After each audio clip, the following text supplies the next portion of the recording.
Selamat pagi para netizen dimanapun kita berada, salam inspirasi bagi kita semua. Hari ini cukup menarik sekali bahwa citra Ganjar di mata ulama jelek akibat ulah Eko Kuntadi. Dan ini menjadi catatan penting setelah kemarin bahwa Ganjar tidak mengenal dengan Eko Kuntadi, dan pada hari ini PDIP juga tidak mengundang Ganjar di acara di Semarang. Ini tanda-tanda apa ini?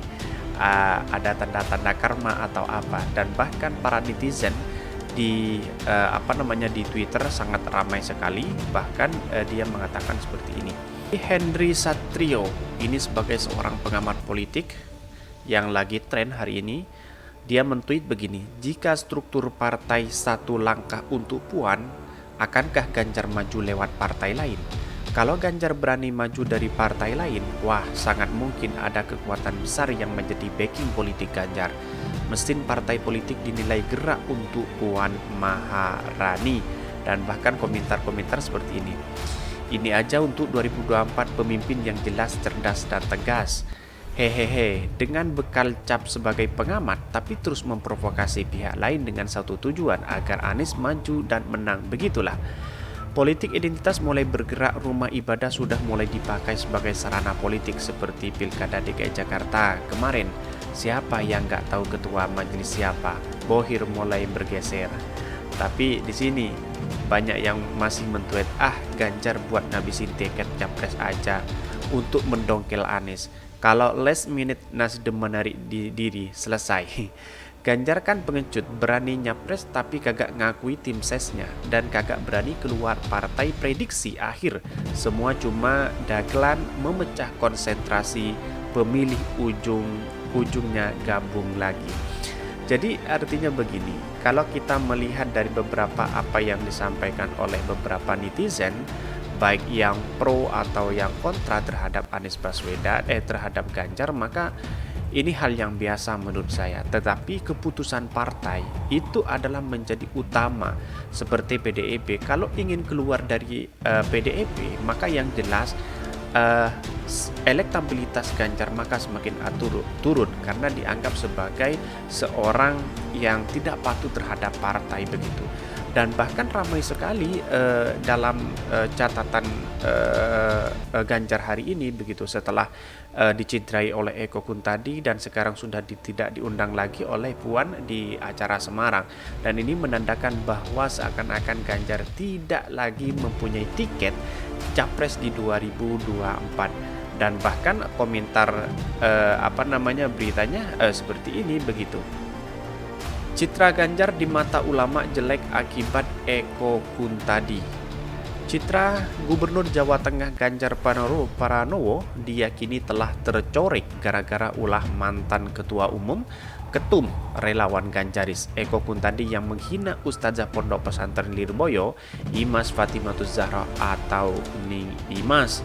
Bahkan menurut Direktur Pusat Riset Politik, Hukum dan Kebijakan Indonesia (PRPHKI), Saiful Anam, ulah Eko tersebut telah merusak citra Ganjar di mata para kiai dan tokoh-tokoh Nahdlatul Ulama NU di Indonesia.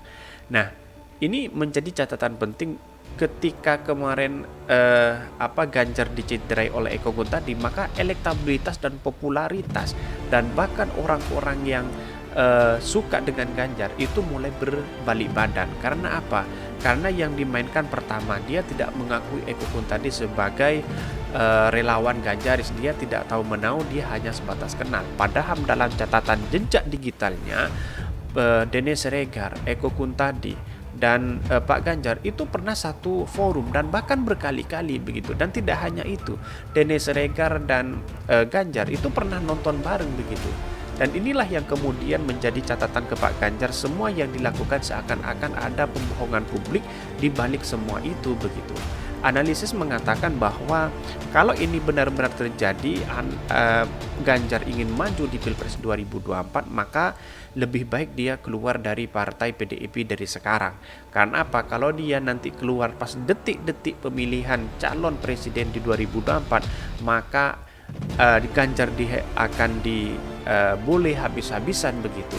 Dan para pendukung-pendukung sekarang sudah mulai kecewa terhadap Ganjar karena memang di satu sisi tidak diakui, Eko Kuntadi tidak diakui atau tidak kenal sebagai Ganjaris. Terus yang kedua, acara kemarin Puan di Semarang juga tidak diundang oleh PDIP, dan ini menjadi catatan penting bagi kita. Dan bahkan ada yang mentweet dari pendukung Ganjar seakan-akan dia kecewa terhadap keputusan PDIP begitu. Tetapi ini namanya politik, tidak hanya ditentukan oleh seorang pendukung, tetapi ditentukan oleh seorang ketum partai PDIP itu sendiri begitu. Dan bahkan di sini sudah jelas, sudah saatnya Eko tobat dan introspeksi diri sehingga tidak melakukan lagi, apalagi ini sudah menyangkut keluarga besar NU dan tokoh-tokoh besar yang ada di dalamnya, ujar Saiful kepada kantor berita politik. Akademisi Universitas Syahid Jakarta ini meyakini kader dan simpatisan NU dan seluruh Indonesia merasa kecewa dengan pernyataan Eko yang menghina Putri Kiai Pondok Lirboyo Kediri.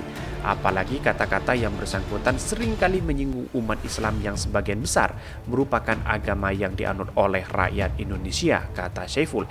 Dengan peristiwa itu, Ganjar pun perlu turun tangan dan tidak memberikan kepercayaan kepada orang-orang yang cenderung akan memberikan persepsi buruk baginya. Ini sangat merugikan Ganjar dan apa yang menimpa Eko. Tentu karena yang bersangkutan adalah bagian dari Ganjaris yang salah memberikan dukungan kepada Ganjar, pungkas Saiful. Ini kalau kita melihat, ya lucu sekali begitu. Ini blunder sekali kepada Eko Kuntadi sebagai ketua Ganjaris, dan seolah-olah ini ada sebuah penghinaan terhadap agama Islam, apalagi kepada perempuan direndahkan harta martabatnya, apalagi seorang Ning begitu. Sering Eko Kuntadi itu melakukan seperti itu, tapi tidak tidak terjurus kepada kelompok Nahdliyin begitu. Dan hari ini itu blunder sekali begitu, saking tidak terkontrolnya mengkritik seseorang, menghina seseorang, akhirnya seperti ini begitu. Inilah karma yang dilakukan oleh Eko Kuntadi sendiri. Dan bahkan dalam berita ini sudah ramai sekali diperbincangkan di Twitternya ini. Kalau Ganjar maju lewat partai lain, berarti Ganjar bukan tipe orang yang loyal pada partai. Betul. Ini Nisa dibilang pengkhianat dong. Saya rasa Benteng pada akhirnya akan dukung Ganjar juga nanti di detik-detik terakhir pendaftaran. Sepertinya perang sesama kader. Kenapa Hasto asik nyerang partai lain, Bang? Apa ini ciri-ciri kepanikan yang sangat besar? Saya pikir Ganjar akan maju lewat KIB dan duet PS Puan lewat Gerindra PDIP, win-win solution. Ujung-ujungnya Ganjar melawan Puan. Akhirnya pemenangnya PDIP juga yang bakal berkuasa. Kalau saya lihatnya, perseteruan ini salah satu strategi untuk menjegal seseorang. Dibikin acak dan tak tentu, terakhir baru kartu dikeluarkan, jika kardus digembok muncul lagi artinya game over. Wow, setuju, ini sangat setuju. Tipikal kalau dia pindah partai banyak yang menghujat. Mesin roda boleh gerak, tapi endingnya, satangnya pasti belok titik. Kalau mau hitung-hitungan, Ganjar seharusnya bantu Mbak Puan dalam nyapres. Orang yang bisa membalas jasa seseorang adalah orang yang terhormat, bukan jadi pengkhianat. Hehehe, seru. Ada Benteng di kandang sendiri di atas kertas. Ganjar lebih unggul dibanding Puan menurut saya. Dari KKN Perjuangan, non-trah Soekarno yang bok tahu diri. Memang maunya PDIP itu gitu bos, entar jagonya cawapres. Itu juga orangnya yang tertipu politik. Anies Baswedan belum dapat panggilan dari parpol untuk pilpres, kemarin sudah. Nyari lapak baru kah?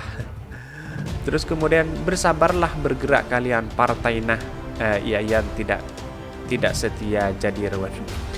Jadi kemarin itu bahwa Anies Baswedan juga berdampingan dengan AHY, dengan Nasdem, dengan PKS, dan ini menunjukkan bahwa 90% publik sudah menilai bagaimana Anies Baswedan itu nanti akan menjadi calon presiden di 2024. Tetapi saya tidak tahu wakilnya. Kalau wakilnya AHY ya tidak apa-apa begitu. Tetapi yang penting Anies Baswedan punya tiket begitu. Nah, persoalan inilah yang kemudian apakah Anies sudah jelas punya atau dapat panggilan dari parpol, ini masih detik-detik masih mencari momen untuk mendeklarasikan Anies Baswedan begitu. Berbeda dengan Ganjar yang hari ini masih berseteru dengan beberapa PDIP, di antaranya adalah banyak kader-kader atau simpatisannya PDIP harus mengusung Ganjar. Tetapi di satu sisi ada yang tidak suka karena ini adalah kesempatan Puan Maharani untuk maju begitu. Karena presidensial threshold yang bisa mengajukan satu-satunya partai atau parpol yaitu adalah PDIP. Maka ini jangan disia-siakan begitu. Kalau Ganjar maju, maka otomatis bagaimana nasib dengan partai PDIP yang punya kekuatan besar. Maka disinilah kesempatan emas bagi Puan untuk menjadi salah satu capres jawapres di Pilpres 2024. Maka kemudian banyak yang tidak suka sebenarnya ini. Kenapa harus Ganjar? Kenapa harus Puan? Ayo Puan maju. Masuk beringin misalnya piket dan sebagainya, dan bahkan Ganjar menjadi trending topik ini menjadi trending topik dari beberapa data itu mengatakan seperti ini. Padahal Ganjar dan jor-joran tapi belum ada yang ngelirik. Anies di atas angin asal pendukung Anies jangan offside aja. Si tweet dum sama Gun Romli upaya ngedon grade Anies kelihatan udah kasar banget. Ganjar Pranowo tidak diundang acara PDP di Semarang yang dihadiri. Ini yang menjadi bola liar di masyarakat. Kenapa tidak diundang begitu? Dan bahkan para netizen sangat disayangkan sekali kepada PDIP, banyak yang berbalik badan kepada pendukung-pendukung Ganjar dan bisa golput nantinya. Buzzer akan mati-matian dukung Ganjar jadi RI1, berharap akan menang, jika tidak mau makan apa. Terus kemudian dari Lambi Waras, analisis politik sama sekali tidak dianggap PDIP Ganjar Pranowo bisa jadi capres yang luntang-lantung dan cuma bikin konten. Mari kita baca komentarnya atau beritanya. Mesin partai PDIP dinilai gerak untuk Puan Maharani, bukan untuk Ganjar ya. Mari kita baca. Ini, Ganjar Pranowo boleh saja unggul secara elektabilitas, namun mesin PDIP dinilai mendorong penuh Puan Maharani. Lantas siapa bakal diusung PDIP di Pilpres 2024? Puan ini memang bukan saja anak biologis Megawati Soekarno Putri atau cucu biologis Soekarno, tapi Puan Maharani adalah anak ideologis PDIP Perjuangan. Hal ini membuat struktur partai PDI Perjuangan kompak mendorong Puan Maharani sebagai calon presiden. Bahkan keputusan terakhir memang ada pada ketum PDIP Perjuangan, Megawati Soekarno Putri, tapi struktur partai nampaknya sudah siap bergerak untuk calon Puan Maharani. Elektabilitas Puan yang memang masih tertinggal dalam berbagai survei lebih disebabkan Puan dan yang tegak lurus pada aturan partai yang menunggu keputusan ketum mengumumkan capres. Puan tidak curi-curi start dan hanya fokus pada tugas sebagai ketua DPR dan ketua DPP PDI Perjuangan. Lantas siapa yang bakal diusung jadi capres PDIP di last minute? Apakah Ganjar yang elektabilitasnya saat ini tinggi atau Puan yang didorong makin kuat oleh elit partai atau kader PDIP? Jika struktur partai atau langkah untuk Puan akan Ganjar maju lewat partai lain. Kalau Ganjar berani maju dari partai lain, wah sangat mungkin ada kekuatan besar yang menjadi backing politik Ganjar bila sampai berani meninggalkan dan berpaling dari partai yang membesarkannya.